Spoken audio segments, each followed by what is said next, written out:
Bonjour, je m'appelle Rika Komurata. Merci d'avoir visité l'atelier musical du village, volume 46.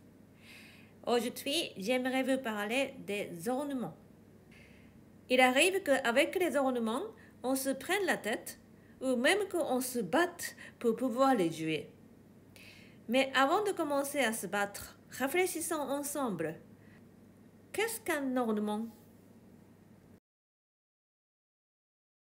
Si on prend la signification au pied de la lettre, l'ornement est une décoration pour faire plus joli.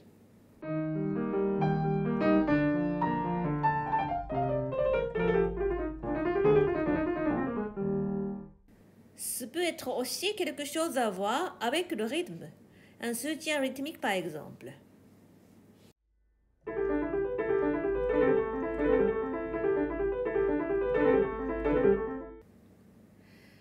L'instrument clavecin n'avait pas la possibilité de maintenir une note longtemps. On utilisait donc un ornement pour soutenir la note dans sa durée.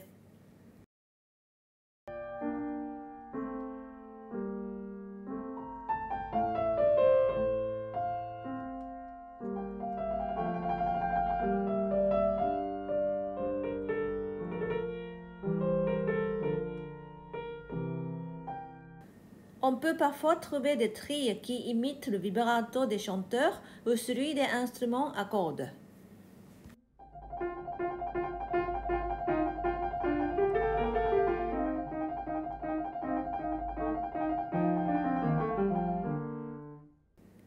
Il y a aussi des ornements qui renforcent l'impression de danse, ou même qui sont là pour ajouter du brillant ou une sorte de lumière. Il y a donc différentes sortes d'ornements. Si on pense comme cela, les trilles très nerveux comme des shotguns, on n'a peut-être pas besoin si souvent.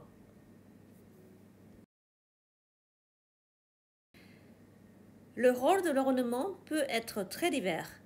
Aujourd'hui, je voudrais parler des trilles et des mordants, surtout du point de vue technique pour pouvoir les jouer correctement.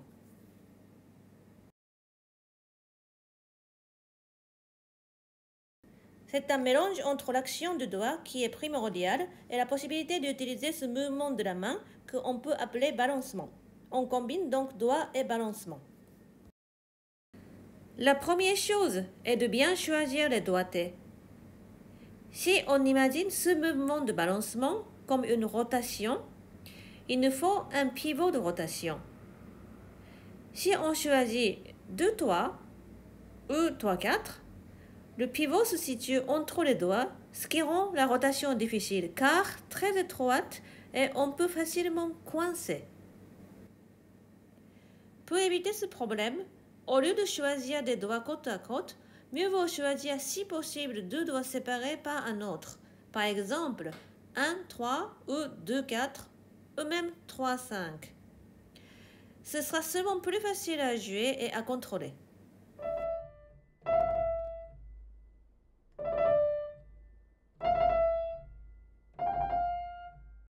Une fois qu'on a choisi le doigté, nous allons vérifier que les doigts sont bien actifs, bien utilisés. Si vous sentez que vos doigts ne bougent pas comme vous le désirez, commencez par vérifier l'intérieur de la main. Il peut arriver qu'inconsciemment, cette partie est sortie comme cela.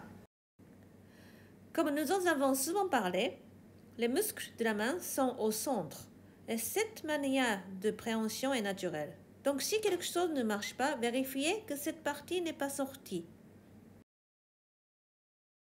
Et puis, le poignet doit soutenir la main correctement pour ne pas déranger. Comme nous l'avons vu, il ne faut pas décontracter complètement. Le rôle très important du poignet est de soutenir la main. Par contre, si le poignet est contracté, les doigts ne peuvent pas bouger librement car les tendons des doigts passent par le poignet. Si le poignet se bloque, les doigts ne sont plus libres. De ce fait, un travail un peu plus long et un peu plus fort peut être très utile. On vérifie alors que les doigts fonctionnent bien du centre de la main et en même temps que le poignet soutient la main. On peut imaginer comme un tube qui passe par le poignet. Il ne faut pas que ce tube soit cassé au milieu. Ce genre de travail développe les sensations et de ce fait est aussi très effectif.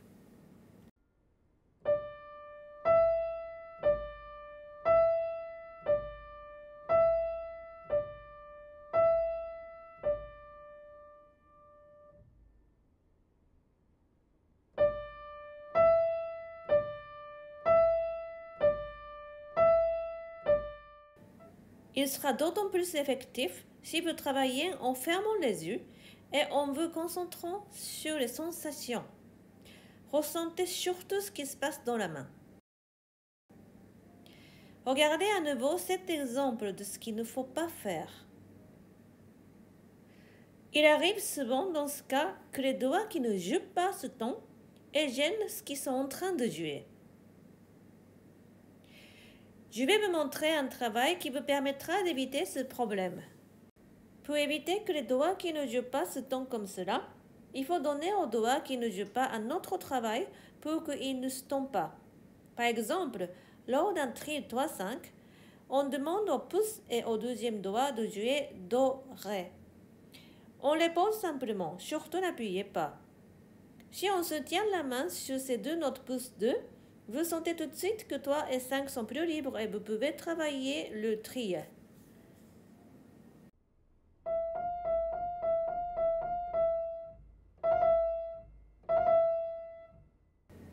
Pendant ce travail, comme pouce et 2 sont occupés à jouer deux notes, ils ne se tombent pas inutilement.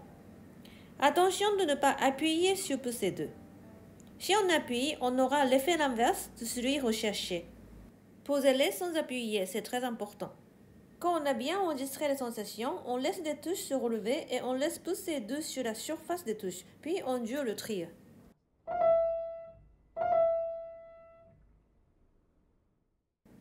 Si on doit jouer un tri très long et qu'on bloque la main, techniquement et musicalement, on perd le sens de la respiration.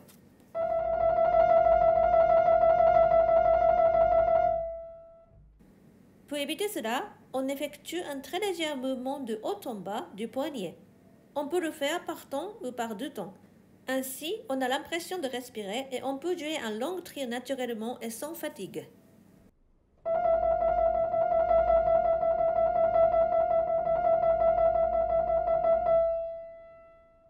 Cette fois, on respire par 8 notes, c'est-à-dire mi fa mi fa mi fa mi fa, on monte une fois et puis on descend.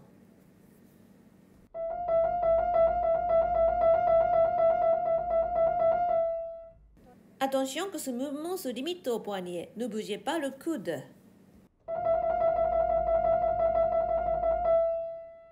C'est très utile d'utiliser ce mouvement lorsque vous avez un long tri. Encore une chose, il faut travailler la fin, la sortie du tri. Quand vous jouez un tri, il y a souvent une sorte de queue qui accompagne la fin. Mi fa mi fa mi fa mi ré mi ré, par exemple. Il arrive qu'on n'arrive pas à sortir bien et naturellement. Pour cela aussi, c'est important de travailler depuis la fin. Bien sûr, de la fin du tri vers la mesure suivante. Si la main gauche joue quelque chose pendant ce temps, travaillez avec la main gauche pour que les deux mains sentent la sortie du tri ensemble. C'est aussi une grande aide. Voici un exemple. Ce genre de formule, par exemple. Si on essaie de terminer le tri sans rien préparer, on peut se coincer comme cela. Donc, d'abord la sortie de tri. Un peu comme le ferait un chef d'orchestre. On donne un signe.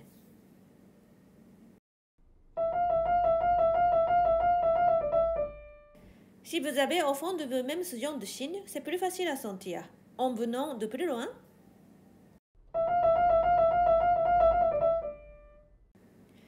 vous pouvez tout d'abord travailler ce geste de respiration. Et si la main gauche accompagne ce tri, par exemple,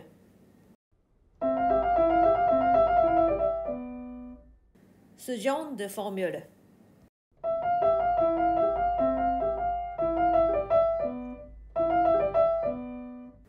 On ressent l'ensemble des deux mains ici.